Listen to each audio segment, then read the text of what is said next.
Trabzon Ayasofya Müzesi'nin önündeyiz. Bugün müze hakkında tarihi, turistik ve mimari bilgiler vereceğiz.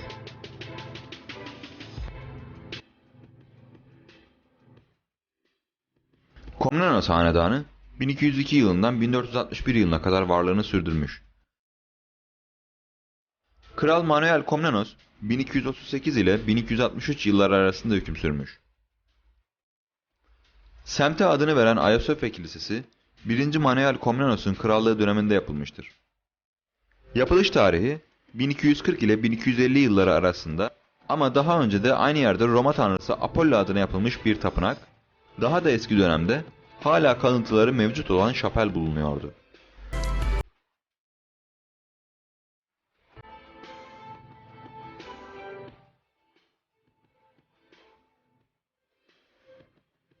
Ayasofya Müze alanı içinde kilise, kilisenin yanında Çan Kulesi,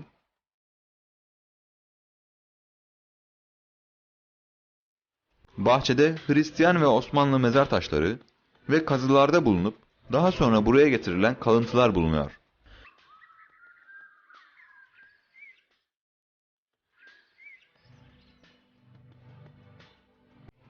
Kilisenin mimarisine baktığımızda bazilikal, haç planlı bir yapı görüyoruz. Kuzey, güney ve batı tarafında giriş kapıları bulunuyor.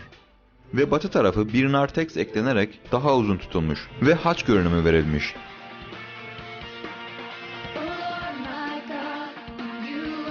Güney, kuzey ve batı narteksleri beşik tonoz örtüsü ile örtülmüşlerdir. Duvarlar kalın ve kesme taştandır.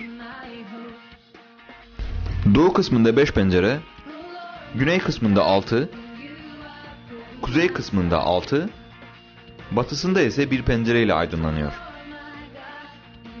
Kilise mihrabı içeriden bakıldığında yarım yuvarlak şeklinde, dışarıdan bakıldığında 5 köşelidir. Kubbe, Hazreti İsa'nın havari sayısı göz önüne alınarak 12 köşeli yapılmıştır.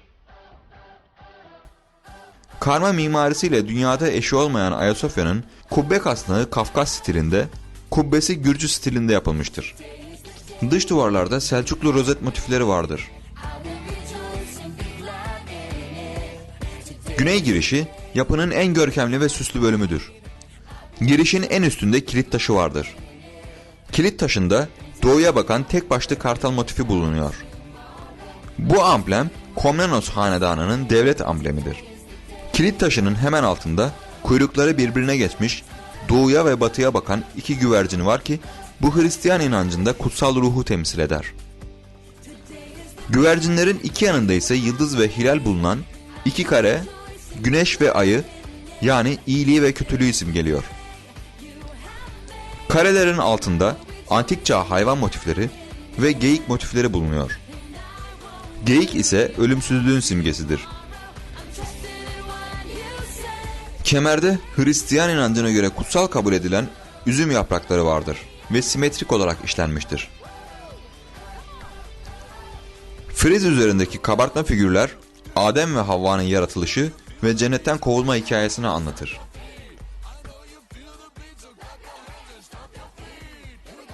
Sağdan sola doğru baktığımızda ilk sahnede Hazreti Adem ve Hazreti Havva'nın yaratılışı bulunuyor.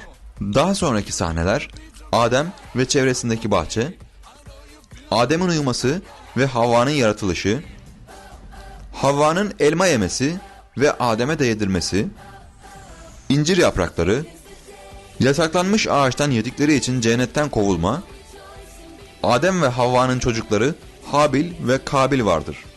Habil çiftçi, Kabil çobandır. Son sahnede ise Kabil'in Habil'i öldürmesi bulunuyor. Sütunlar ve sütun başlıklarının çok daha eski bir dönemden kalma olduğu sanılıyor. Doğu tarafta binanın dışında çift başlı kartal sembolü bulunur. Çift başlı kartal Bizans İmparatorluğu'nda Doğu Roma ve Batı Roma'yı simgeler. Bu sembolü aynı zamanda Selçuklular devlet amblemi olarak kullanmışlardır ve sembolün tarihi Hititlere kadar uzanır.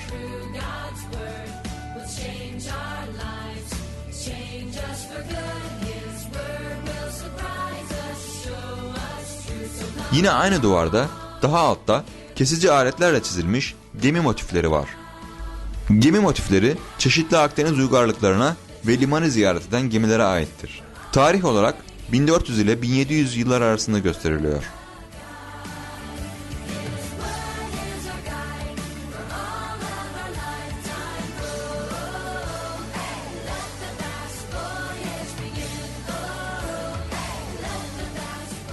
Kilisenin denize bakan tarafı Selçuklu mimarisinin iç içe geçmiş yıldız ve rozet motifleriyle süslenmiştir.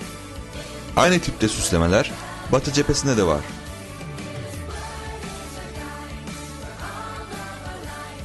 Merkez kubbe yüksek bir kasnak üzerinde ve kasnak ve kubbeyi 4 sütun taşıyor.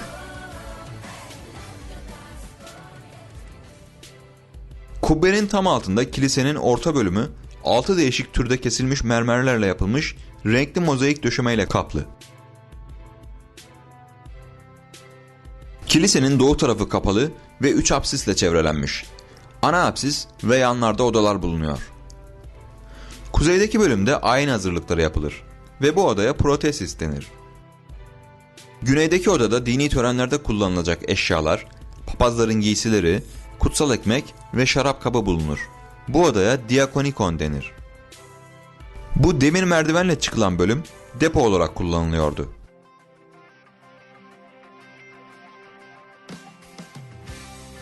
Tavan, duvarlar ve kubbede ıslak alçı üzerine madeni boyalarla işlenmiş freskler görülüyor. Fresklerin bir kısmı oldukça yıpranmış ve bazı freskler oldukça iyi korunmuş. Kubbenin en üstünde her şeyin hakimi anlamına gelen Pantokrator freski bulunuyor. Hz. İsa'nın tüm kiliseyi buradan seyrettiği söylenir. Pantokrator altında uçuşan melekler bulunuyor. Kubbede 12 pencere var ve pencere aralıklarında 12 havarinin tasvirleri bulunuyor.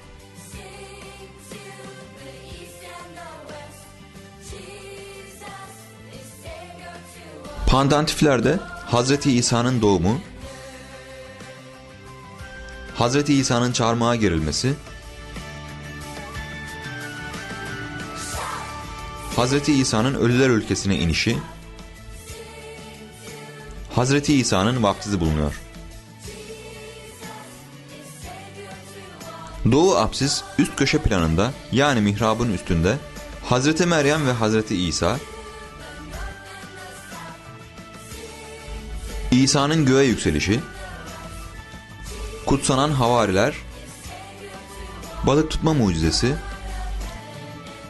şüpheci Thomas, Hz. Meryem'in doğumu, kuzey duvarda kemerde azizler, kemerin altında 4 aziz, onların üstünde tekrar Hz. İsa'nın ölüler ülkesine inişi ve Hz. İsa'nın çarmıha gerilmesi bulunuyor. Batı duvarında ayak yıkama, son akşam yemeği, Vali Pilatus ellerini yıkarken Havari Petrus'un inkarı bulunuyor.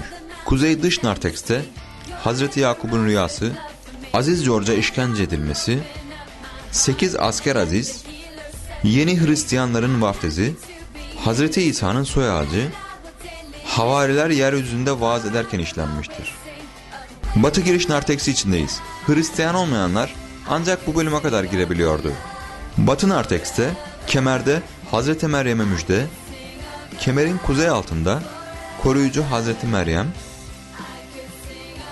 kemerin güney altında Hz. İsa ve Kitab-ı Mukaddes, Batı narteks tavanında 4 İncil yazarı ve simgeleri hayvanlar,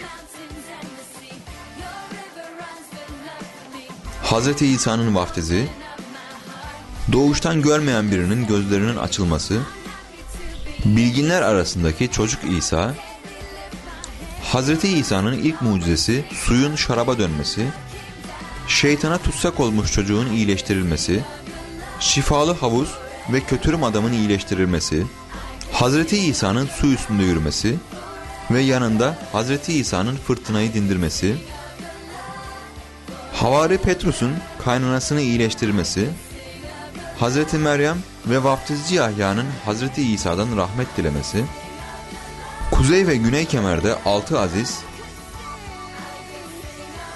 ve yine Batı narteks iç duvarında 5000 kişinin doyurulması bulunuyor. Batı dış nartekste boydan boya mahşer resmedilmiş. Çan Kulesi 1427 yılında yapılmış ve deniz feneri olarak kullanılmış.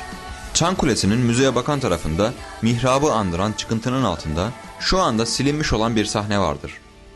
Kral Alexius'un oğlu Alexius'u öldürerek tahta çıkmıştır ve bu olayı resmettirmiştir. Müze Trabzon'un merkezi bölgesindedir. Ayasofya semtine adını vermiştir. Şehre hakim ve yüksek bir konumda bulunuyor. Eski dönemlerde şehir surlarının dışında ve denize bitişikken şu anda denizden 200 metre uzaklıkta. Çevre düzenlemesiyle ana yola bakan kısmındaki binalar yıkılmış ve yeşillendirme çalışması yapılıyor. 1461 yılında Fatih Sultan Mehmet'in Trabzon'u fethetmesinden sonra yapı bir minber ve bir mahfil ilavesiyle camiye çevrilmiş. Güneyde yapının cami olarak kullanıldığı dönemden kalma, şüphesiz mescitler Allah'ındır. O halde Allah'tan başka hiç kimseye kulluk etmeyin yazar. 1864 yılında yeni baştan onarılmış, 1. Dünya Savaşı ve Rus işgali sırasında depo ve hastane, işgalden sonra yine cami olarak kullanılmış. 1962 yılında Edinburgh Üniversitesi ve vakıflar işbirliği ile restore edilmiş ve 1964 yılından sonra müze olarak hizmete açılmıştır.